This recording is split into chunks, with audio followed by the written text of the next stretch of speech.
The Local Show, sponsored by Victory in Motion, home of knee repair, not knee replacement, on News Radio 570 WSYR, on 106.9 FM, and live everywhere on the iHeartRadio app. The Local Show features in-depth conversation with business owners, employees, and influential business leaders throughout Central New York, exploring their successes, challenges, and reasons for doing business right here in our growing community.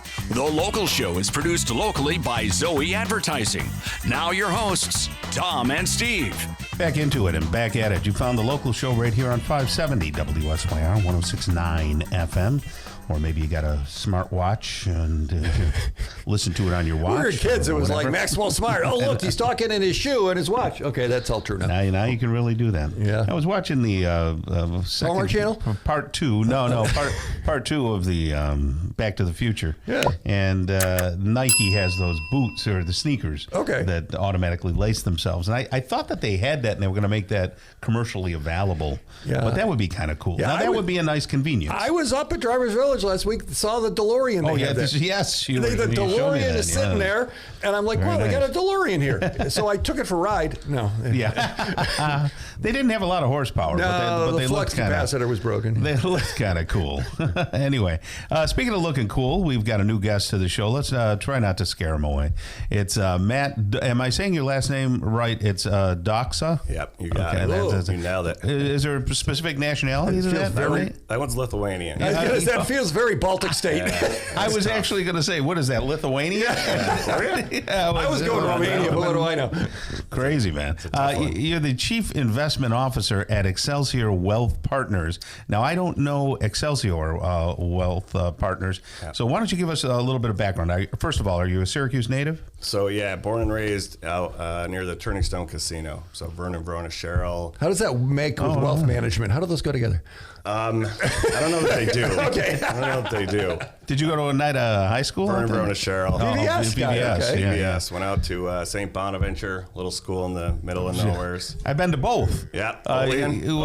Yeah. I attended. I went to CBA, and we had a football camp out there. Really? So over the summer, our team actually went out to stay in the dorms and everything. And I got the biggest kick out of that because I was only 16 years old. I was going to say that had to be a couple of years ago. I don't know if they do that. I don't know if they do that anymore. We do stuff for New York State maple syrup, so that's all syrup territory out there. So part of we used to go to I used to go to the VVS, maple breakfast and all that stuff. Still a big deal. Yeah, still a big deal out there. FFA, the whole nine. Yeah. So you got out. So got out. What happened after that? Got out. Came back.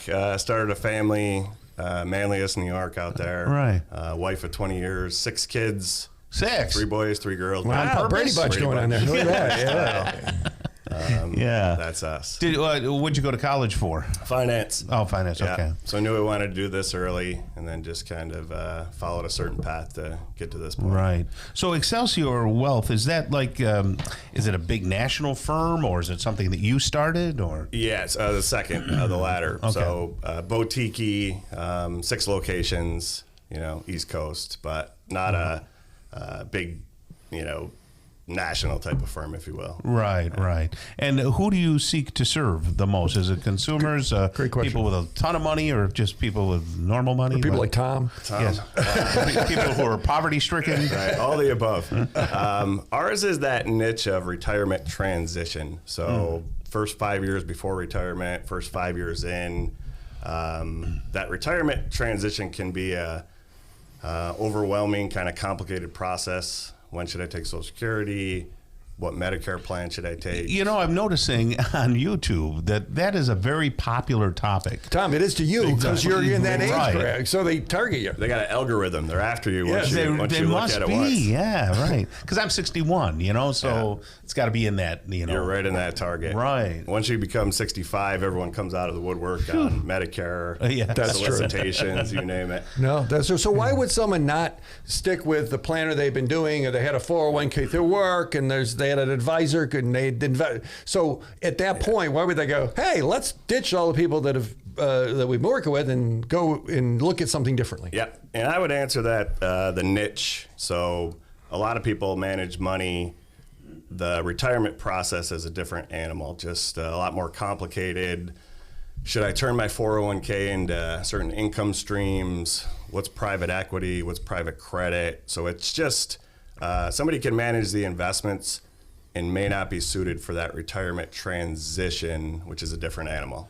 And that's where you specialize in that's that. our specialized. What yes, sir. mistakes do people make? Like, you must see the same thing. Like, oh, I wish they didn't. They come after. Oh, I wish they didn't do that. Or like, are there things that are common? Yeah. So taking Social Security too early is a common one. People want to, once they're fed up at work, they're fed up, they're done.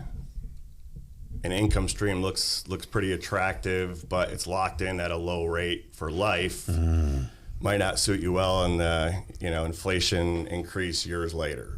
So I take it you're not one of those people that says 62 and out, No, not for a lot of people. For some people, that works fine. Like if you're out, like if you've had enough and you want to get out of Dodge and you have enough other assets. Stop looking at Tom. That could work.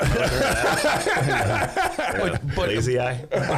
but you can't work. Like if you take it at 62, you can't have another job. Look at you, all those YouTube videos.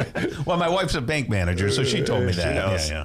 But that's exactly it. You can make low 20s for some people, income annual. For some people, that doesn't work. No, yeah. It's not. But what enough happens if you have to give it back, or it goes to a creditor or some crazy thing, right? All the above. So it decreases your current Social Security if you go over that threshold. You get it back years later, but it doesn't help you today. So it's catch-22. Right. When you get people that are, our audience is WSYR, and there's 50-plus crowd here listening. Is there a piece of advice you would give people? It's like, hey, you know what? Great, I'd love to talk to you, but if you don't do this or do this. Is there like one big thing, or is it a whole bunch of little things? So it's more of a series of smaller things. I wrote a book called How to Eat an Elephant, which is essentially 11 retirement mistakes we've seen throughout the years. And they're common knowledge to us, but you only go through retirement one time, so they're not common knowledge to you. Right. So it could be that Social Security thing. It could be not understanding Medicare.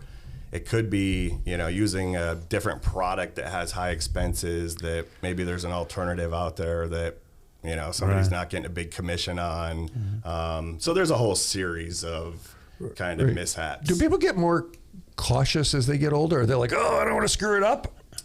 Yeah, so there's a tightness, and then markets are super volatile these last 3, 4, 5 years. Right. So stocks used to be up 10% in a year, now they're up or down 10% in a day. It's a great point. And nobody seems to bat an eyelash anymore. But big companies, solid companies, just these last 2 weeks have been down 20%.